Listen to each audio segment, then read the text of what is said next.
말씀을 듣기 전에 다 같이 성경책을 가지고 계신 성경책 높이 드시고 믿음으로 고백하시고 말씀을 듣겠습니다. 주의 말씀은 내 인생의 빛입니다. 주의 말씀은 내 삶을 변화시키는 능력입니다.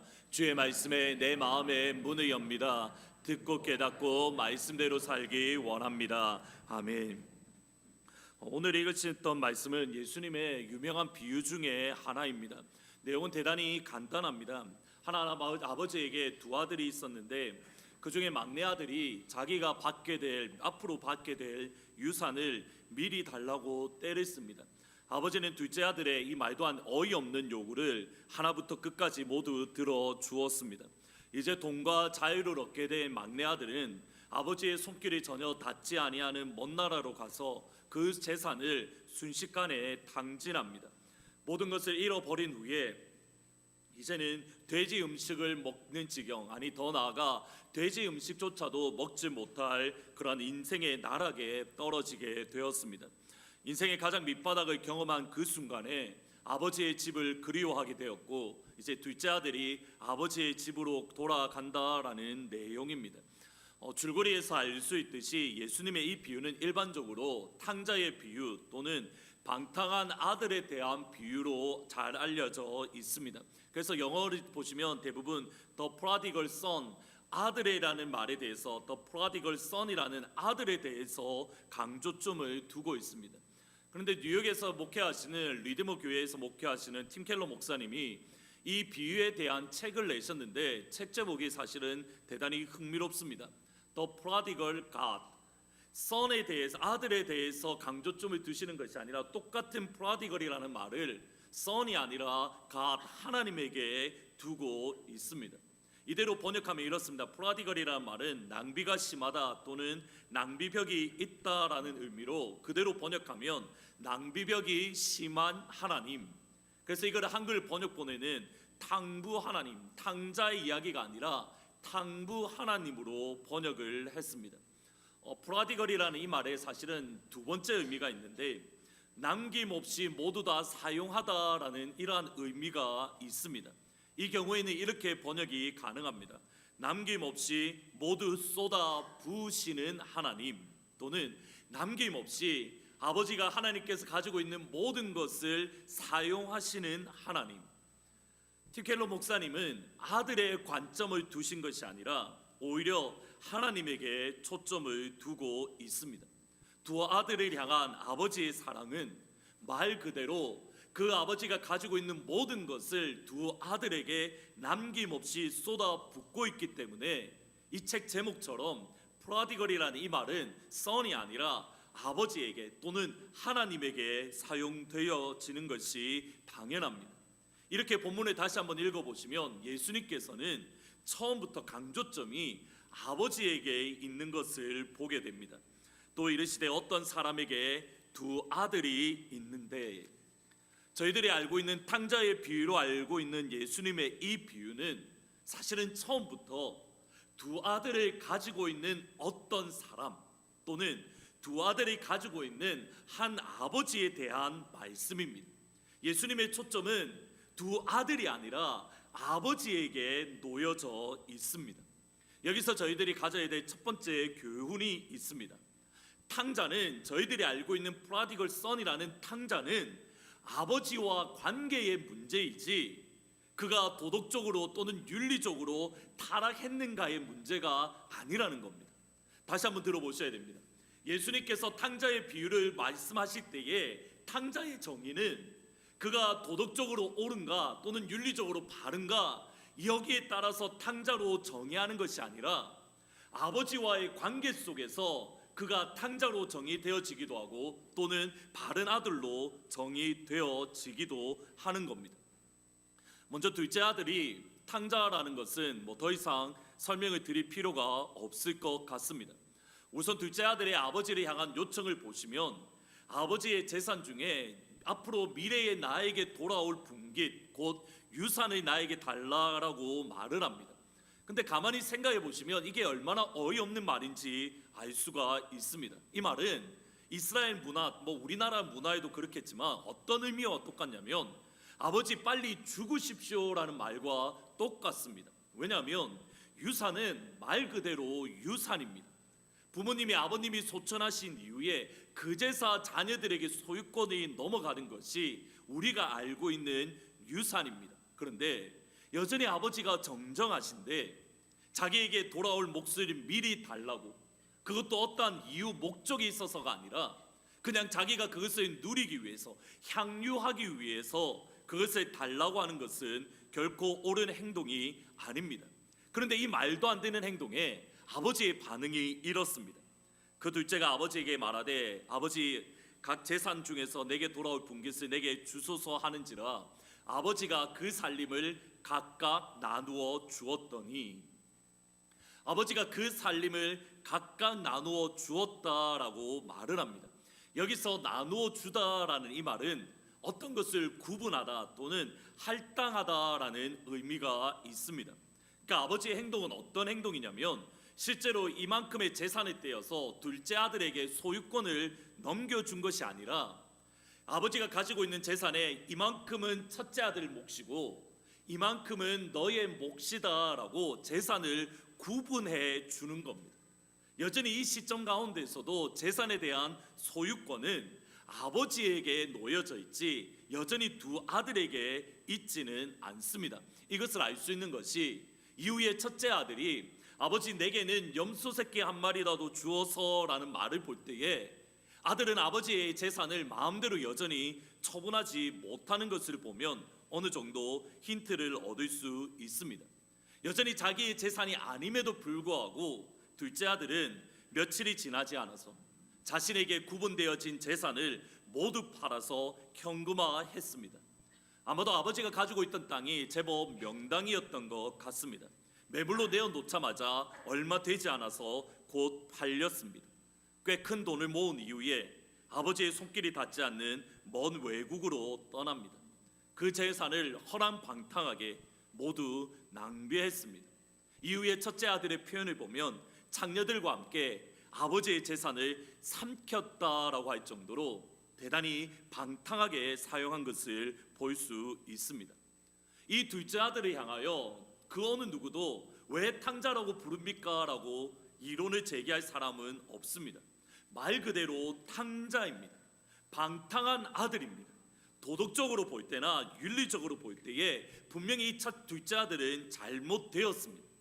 우리 중에 어느 누구도 이것 때문에 마음이 시험 들 사람은 없습니다. 문제는 뭐냐면 첫째 아들입니다. 과연 첫째 아들 역시도 탕자라고 부를 수가 있습니까?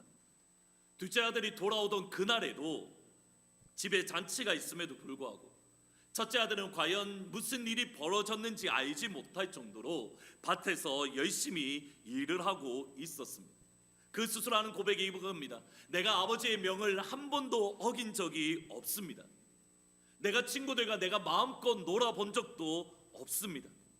첫째 아들은 한 일이라고는 아버지의 명령을 지키며 아버지에게 철저하게 순종하며 밭에서 열심히 일한 것밖에 없습니다. 실제로 아버지는 그 아들의 수고, 그 아들의 헌신을 인정합니다.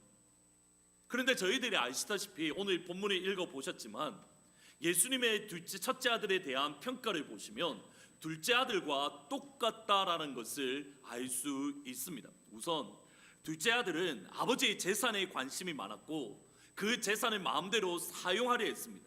정확하게 이 모습이 첫째 아들에게도 보입니다. 아버지께 대답하여 이르되 내가 여러 해 아버지를 섬겨 명을 어김이었거늘, 그 다음에 보십시오. 내게는 염소 새끼라도 주어 나와 내 벗으로 즐기게 하신 일이 없더니. 첫째 아들의 관심은 여전히 어디 있냐면 아버지의 재산에 있고 그 재산을 가지고 친구와 놀기를 원했습니다. 물론 둘째와의 정도의 차이는 있습니다. 그런데 그 속마음을 들여다보면 전혀 다를 바가 없습니다. 첫째도 아버지의 재산에 관심이 있고 그 재산을 가지고 놀기를, 친구들과 즐기기를 원했습니다. 두 번째로 둘째 아들은 아버지의 집을 떠났습니다. 반면에 첫째 아들은 아버지의 집으로 들어가기를 거절했습니다. 28절 말씀을 보시면 그가 노하여 들어가고자 하지 아니하거늘, 여기서 영어 성경을 보면 이렇게 번역을 합니다. He refused to go in. NIV나 ESV에서는 이렇게 번역을 합니다. 근데 NASB라는 성경을 보시면 He was not willing to go in. willing이라고 아들의 의지가 드러나 있습니다. 이것이 사실은 헬라어 성경에 조금 더 적합한 번역입니다. 헬라어 성경에 보면 아들이 적극적으로 의지를 가지고 아버지 집에 들어가기를 꺼려한 것을 볼 수 있습니다. 둘째 아들은 적극적으로 아버지의 집을 떠나려 했습니다. 첫째 아들은 적극적으로 아버지의 집에 들어가기를 거절했습니다. 무엇보다도 첫째 아들은 아버지의 집에 머물러 있으면서 그 아버지와 친밀한 관계를 전혀 누리지 못합니다. 아버지의 마음이 어디에 있는지 전혀 헤아리지 못하고 있습니다. 물리적으로는 가장 가까운 위치에 있습니다. 그런데 관계적인 측면에서는 둘째 아들과 같이 아버지와 전혀 상관이 없습니다. 그러기에 예수님의 평가는, 성경의 평가는 둘째 아들은 당연히 탕자이고, 비록 물리적으로 가깝고 아버지의 명령이 다 지켰다 하더라도 관계적인 측면에 있어서는 첫째 아들 역시도 탕자로 평가하고 있습니다. 아버지가 보기에는 둘째 아들도 잃은 아들이고 첫째 아들도 잃은 아들입니다. 아버지의 관계에서 볼 때에는 둘째 아들도 죽었던 아들이고 첫째 아들 역시도 죽었던 아들입니다. 탕자를 평가하는 기준은 그가 도덕적으로 올바른가, 심지어는 하나님의 말씀을 순종하는가, 지키는가, 여기에 있지 않더라는 겁니다. 하나님의 평가는 이겁니다. 아버지와의 관계가 바르게 되어져 있는가? 하나님과의 관계가 다르다고 한다면, 아무리 하나님의 말씀을 순종한다 하더라도, 아무리 모든 것을 헌신해서 내가 논 적이 없습니다라고 고백할 정도로 많은 수고를 한다 하더라도 관계적인 측면에 있어서 온전하지 아니하면 하나님의 평가는 탕자입니다. 탕자의 핵심은 아버지와의 관계의 문제입니다. 오늘은 조금 더 첫째 아들에게 관심을 잠깐 가지려고 합니다. 도덕적으로 온전한 아들, 그의 고백대로 아버지의 명을 한 번도 어긴 적이 없고 아버지를 위해서 열심히 수고했던, 또 가장 가까웠던 아들이 왜 탕자가 될 수밖에 없었습니까? 예전에 저희 교회 담임 목사님으로 섬기시던 김한용 목사님, 지금 LA에 목회를 하고 계신데, 목사님 설교를 주중에 들었는데 한 신문 기사를 인용하시면서 이렇게 설교를 하시는데, 그 신문 내용, 기사 내용이 너무 흥미로워서 다시 한번 저도 찾아서 전부 다 읽어보았습니다. 2009년도에 롱아일랜드에서 있었던 일인데, 리차드 바티스타라는 이 사람이 롱아일랜드에서 제법 유명한 의사였습니다. 한 병원에서 레지던트로 일을 하면서 거기서 부인을, 너스 간호사로 일하던 부인을 만나서 같이 결혼을 하고 3명의 자녀를 이후에 두었습니다. 근데 결혼 생활을 하다가 부인이, 아내가 신부전증에 걸린 것을 알게 되었습니다. 그래서 2번의 이식 수술을 했는데 2번의 이식 수술 모두 다 실패를 하게 되었습니다. 이제 또다시 이식 수술을 해야 되는데 너무 대기 사람들이 많으니까 남편이 혹시나 하는 마음에 자기를 이렇게 테스트를 해보니 아내에게 적합한 신장이다라는 결과가 나왔습니다. 남편의 표현에 의하면 2번도 생각하지 아니하고 당연히 나의 신장을 아내에게 주겠다라고 결정을 했고, 감사하게도 이식 수술은 성공적으로 끝이 났습니다. 여기서 신문이 끝이 나면 행복한 기사였는데, 문제는 뭐냐면 이식 수술을 한 지 4년 후에 아내가 남편과 나는 이혼하고 싶습니다라고 결정을 해서 두 사람이 이혼을 했습니다. 신문기사에 왜 이혼을 했나 하면 결론, 그 내용이 이렇습니다. 남편의 이식 수술을 받았던 부인이 갑자기 바람이 나서 두 사람이 이혼을 하게 된 겁니다. 남편의 입장에서 너무 억울했던 것 같습니다.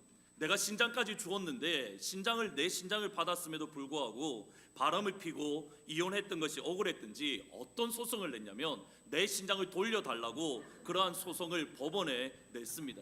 신문기사 제목이 이렇습니다. Give me back my kidney. 내 신장 돌리도. 이게 신문기사의 제목입니다.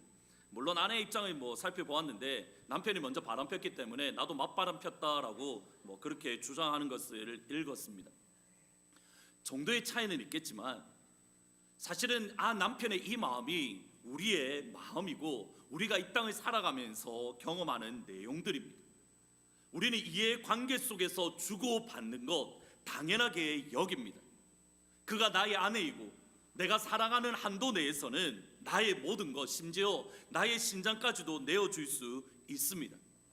그런데 우리의 사랑이 식어지거나 아니면 나의 이해관계가 사라졌을 때에는 그 사람을 위해서 희생하는 것은 둘째 문제고, 내가 예전에 주었던 것조차도 아까워하는 것이 저와 여러분의 모습입니다. 그런데 세상에서 볼 때 이것은 논리적이고 타당하고 이성적입니다. 문제는 여기에 있습니다. 분명히 이성적이고 논리적이고 타당한데 우리가 믿고 섬기는 하나님은 그 이성과 그 타당성과 그 논리를 뛰어넘고 있더라는 겁니다. 우리가 믿고 있는 하나님은 우리의 이성을 뛰어넘고 우리가 가지고 있는 생각을 뛰어넘어서 저와 여러분을 사랑하는 하나님입니다. 우리 첫째 아들이 잊고 있었던 것이 그 하나님의 아버지의 사랑입니다. 가만히 성경을 보시면 아버지가 아들에게 하는 말이 이겁니다. 내 것은 다 너의 것이다 라고 말을 합니다. 근데 사실 이것이 빈말이 아닙니다. 12절 말씀 한번 같이 읽어 보시겠습니다. 그 둘째가 아버지에게 말하되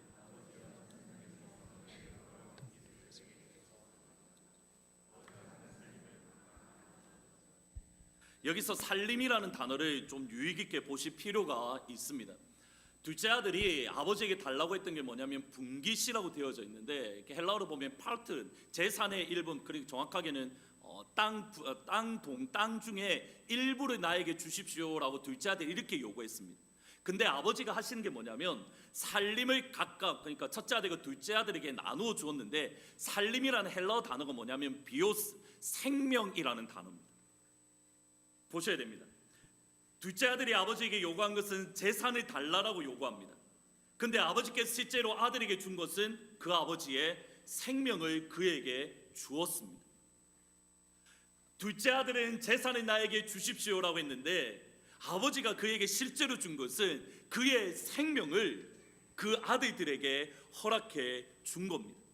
이 당시 이스라엘의 상황에 의하면 첫째 아들에게는 3분의 2, 둘째 아들에게는 3분의 1을 주었습니다. 그러면 첫째 아들, 물론 뭐 이걸로 따지기는 그렇지만 이 논리를 생각해 보십시오. 둘째 아들에게는 아버지의 생명의 3분의 1을 주었습니다. 첫째 아들에게는 아버지의 생명의 3분의 2를 주었습니다. 아버지의 생명을 이미 받았던 사람이 첫째 아들의 모습입니다. 그러면 아버지의 생명을 받았다면, 아버지의 생명을 경험했다면 그 생명을 나누어 줄 수 있어야 됩니다.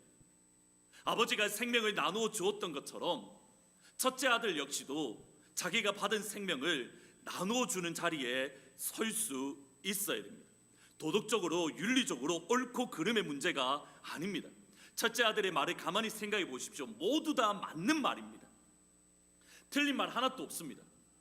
실제로 이 둘째 아들 장녀들과 함께 누려서 아버지의 재산 모두 다 팔아먹었습니다. 진리입니다. 진실입니다. 거짓이 없습니다. 그런데 문제는 뭡니까? 아버지의 생명을 받았던 그 사랑이 첫째 아들에게는 없었습니다. 자기도 아버지의 생명을 받았다라는 그 마음, 그 긍휼의 마음이 이 첫째 아들에게는 없었더라는 겁니다. 아버지의 생명이 자기에게 주어졌다라는 사실을 망각하고 있습니다. 따라서 사랑을 잃으면 어느 누구를 막론하고 첫째 아들이 될 수 있습니다. 우리가 사랑을 놓쳐버린다고 한다면, 아버지의 생명을 받은 자로서 우리가 긍휼을 잃어버린다고 한다면, 저와 여러분이 아무리 진리를 말한다 하더라도, 저와 여러분이 아무리 진실을 말한다 하더라도, 저와 여러분이 아무리 헌신하고 1분 1초라도 쉬지 않고 일을 한다 하더라도 하나님 보시기에는 똑같이 탕자가 될 수밖에 없습니다. 과연 여러분은 그 하나님의 사랑을 받은 그 긍휼의 마음, 하나님의 생명을 받은 그 사랑의 마음을 지금 이 시간 소유하고 계십니까? 저희들의 고민은 여기에 있습니다. 그럼 과연 우리가 첫째 아들인지 아닌지 어떻게 알 수가 있겠습니까? 한번 1절과 2절 말씀을 같이 한번 읽어 보시겠습니다. 모든 세리와 죄인들이 말씀을 들으러 가까이 나오니 바리새인과 서기관들이 수군 모여 이르되 이 사람이 죄인을 영접하고 음식을 같이 먹는다 하더라. 저희들은 이미 첫째 아들이 누구이고 둘째 아들이 누구인지 잘 알고 있습니다. 아버지의 말씀대로 순종했던, 열심히 일을 했던 첫째 아들은 서기관과 바리새인이고, 먼 길을 떠났던 아버지의 재산을 탕진했던 둘째 아들은 본문에 나오는 세리와 죄인들입니다. 예수님은 분명히 말씀하십니다. 평가 정확하게 하십니다. 잘 보셔야 됩니다. 예수님이 세리와 의인들 너희들이 죄를 짓지 않았다 이렇게 평가하지 않으십니다. 분명히 세리가 잘못했습니다. 분명히 죄인들이 잘못을 저질렀습니다. 여기에 대해서 전혀 문제가 없습니다. 그러면 하나님 아버지의 마음이 어디에 있습니까? 죄를 지었던 아버지의 집을 멀리 떠나서 재산을 탕진한 그 아들에게, 죄인과 세리들에게 하나님의 마음이 그들 가운데에 놓여져 있는 겁니다. 그들이 심판 가운데 죽는 것을 기뻐하는 것이 아니라 아버지의 집으로 돌아와서 그들의 가슴에 안고 그들에게 신발을 신겨주고 옷을 입혀주고 가장 좋은 살찐 소로 그들과 함께 은혜를 나누며 기쁨을 누리는 것, 여기에 아버지의 마음이 있습니다. 그러면 첫째 아들 바리새인과 서기관들은 그들이 하나님의 말씀에 순종하고 하나님의 명령대로 따른다라는 바리새인과 서기관들의 마음 역시도 그들을 향하여 죄인과 세리들, 매국노 같은 죄인과 세리들에게 그들의 마음이 놓여져 있어야 됩니다. 그런데 지금 주님의 보시는 그 상황은 전혀 반대입니다. 죄인들과 세리들은 주님의 말씀을 듣기 위해서 달려 나오고 있습니다. 그 예수님 앞에 한 걸음씩 한 걸음씩 나오려고 합니다. 바리새인과 서기관들은 자기들만 주님의 말씀을 들어야 된다고, 우리들만 예수님의 말씀을 듣기에 합당하다고 엉뚱한 생각을 하고 있는 겁니다. 죄인들은, 세리들은 하나님의 말씀에 합당치 않다고 여기고 있습니다. 그 다음에 보셔야 됩니다. 서기관과 바리새인들의 잘못은 자기들만의 세상을 만들고 있는 겁니다. 우리들끼리 하나님의 말씀을 지키면 된다고 생각합니다.